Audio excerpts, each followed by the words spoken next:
Hi, I'm Maddie Leopis reporting for Johnnie Bennie Campus News, csbsju's weekly news show filling you in on what is going on around campus. We'll start today by heading over to Haley Myron for the Sports Roundup. Thanks, Maddie. This is Haley Myron reporting for Johnnie Bennie Campus News with this week's Sports Roundup. The St. John's hockey team won in overtime 3-2 in their non-conference game against St. Scholastica on Saturday, December 10th in Duluth. Freshman forward Brady Hepner scored twice that night. Hepner scored the game winner with only 24 seconds left in overtime. Senior Dan McNamara also scored against St. Scholastica. The Johnnies have 7 wins before Christmas break for the first time under head coach Doug Schuler and for SJU since 2005-2006 season. Schuler is now 1 win away from 100 in his 9-season coaching career at SJU. The Johnnies returned to the ice for a non-conference game against Wisconsin River Falls on Thursday, January 5th at the Herb Brooks National Hockey Center in St. Cloud. The St. John's basketball team lost 82-69 against the University of St. Thomas on December 10th in St. Paul. The Johnnies entered the game leading the MIAC in both three-point shooting percentage and free throw percentage and were second in shooting percentage.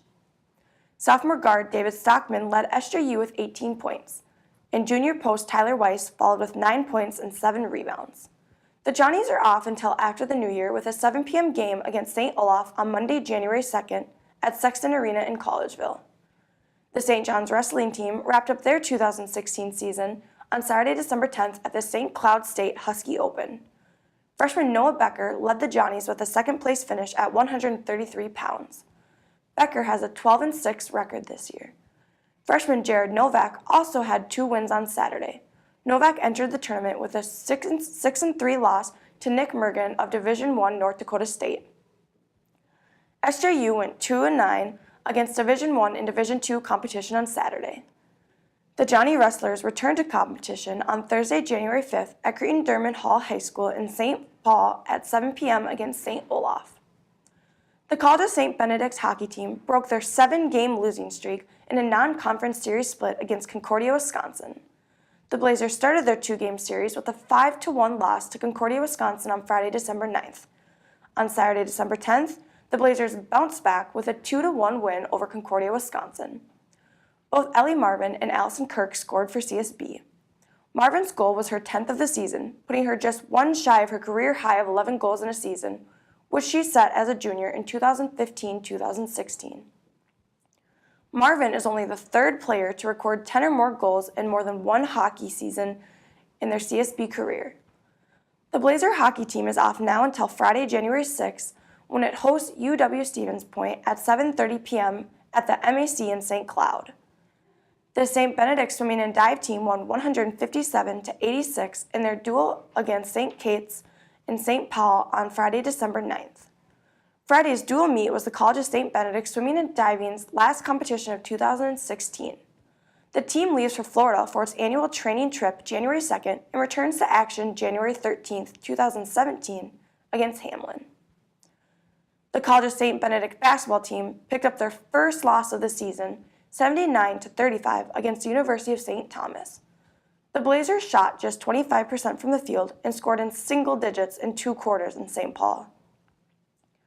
Senior wings Macy Kelly and Annie Dittburner, junior post Kate Banovitz, and freshman post Alex Johnson each scored 5 points. St. Benedict went 8 for 12 from the line, had 24 rebounds and 20 turnovers. CSB plays one more game before the holiday break, Tuesday, December 13th against UW Eau Claire at 7 p.m. in Eau Claire, Wisconsin. That's all for this week's Sports Roundup. I'm Haley Myron with Johnnie Bennie Campus News. Back to you, Maddie. Thanks, Haley. Now let's head over to Ellen Munschauer reporting on how to survive talking politics over the holidays.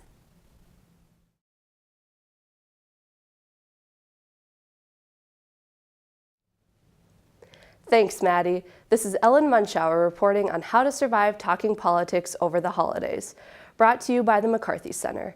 Are you dreading having to talk politics with relatives over the break? Then here's a few tips on how to navigate this stressful and often treacherous landscape. First, when you talk election results, remember, don't be a sore loser and don't be a gloating winner. Both are bad manners. Second, Be ready to create a conversational diversion.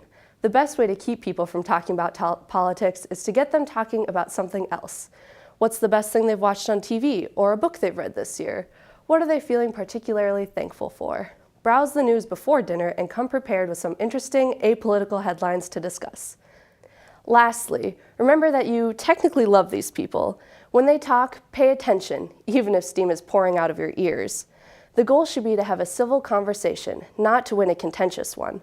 No matter how sad, mad, or disappointed we are about anything in our lives, be it politics or not, there is always joy in the world, and it is always available to us. Tune in next semester for our reoccurring political segment as we head into Trump's presidential inauguration. This is Ellen Munschauer reporting for Johnnie Bennie Campus News. Back to you, Maddie. Thanks, Ellen. Now let's touch base on campus current events. Over 1,500 students, alumni, and faculty signed a petition asking for St. John's and St. Ben's to become a sanctuary campus for undocumented students. Both college presidents issued a statement regarding its contents. The petition cited that DACA, a document put into action in 2012. The document protects children who enter the U.S. illegally before turning 16 years old by giving them exemption from deportation through the use of renewable work permits. The petition asked that CSB and SJU be made sanctuaries for undocumented students on campus. The president said that they could not make CSB and SJU a sanctuary as it might threaten federal aid for students attending each college. In the same statement, the president said that each school protects students' rights to the fullest extent possible. The petition was created by alumnus Edwin Torres, who now works as a law clerk in Minneapolis. The Communication Club attended last week's Timberwolves game in what has become an annual trip. Transportation to the November 30th game was provided to students by the club free of charge. At the game, students were introduced to several key individuals who play a large part in making these highly attended games run so smoothly. This is just one of the many events the club puts on for anyone to attend. For more information on the Communication Club and all of its events, you can contact the club directed at the email listed below.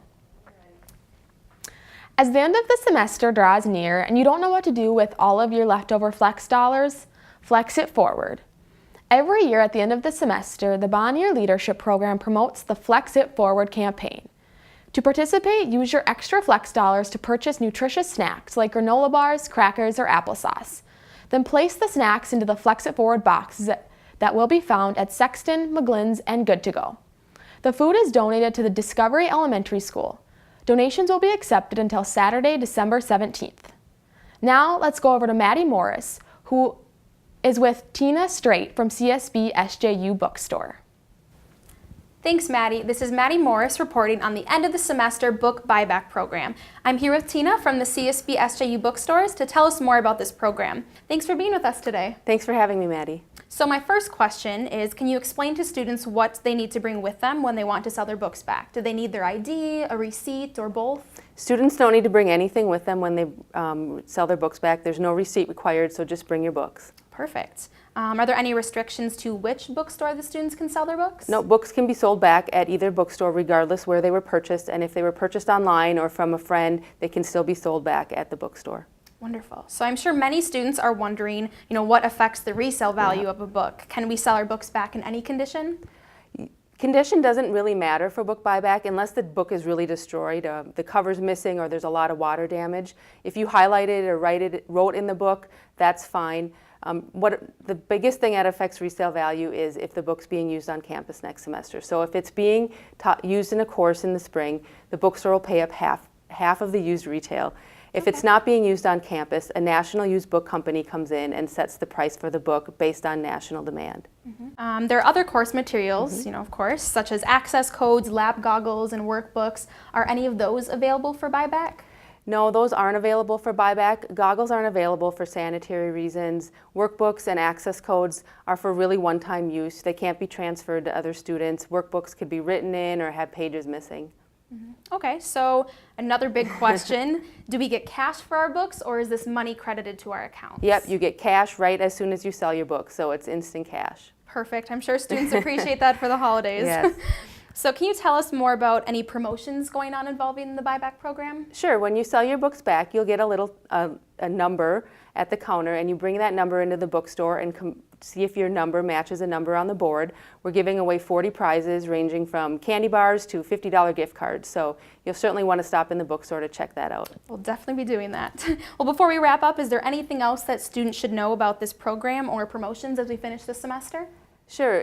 It's also good to note that any books that were rented through the bookstore will be due the last day of finals. So if you have a book that has a rental sticker on the back, or you get emails, we'll send reminder emails to your email, your St. Ben's or St. John's email, or if you ordered online, to whatever email you use to place that order. So it's a good idea to make sure you return rentals and make that a priority. Wonderful. Thank you so much, Tina. Once again, the Buyback program is going on Wednesday, December 14th to Tuesday, December 20th from 9 a.m. to 4:30 p.m. On Saturday, December 17th, the Buyback will begin at 11 and go until 4. Buyback will not be available on Sunday, the 18th. Remember to stop in between study sessions. This is Maddie Morris reporting for Johnnie Bennie Campus News. Back to you, Maddie Leopis. Thanks, Maddie. Make sure to study up and get your rentals in before the holidays. That's all we have for you today. We hope everyone has a wonderful and safe holiday season. This was Maddie Leopis reporting for Johnnie Bennie Campus News. See you next semester.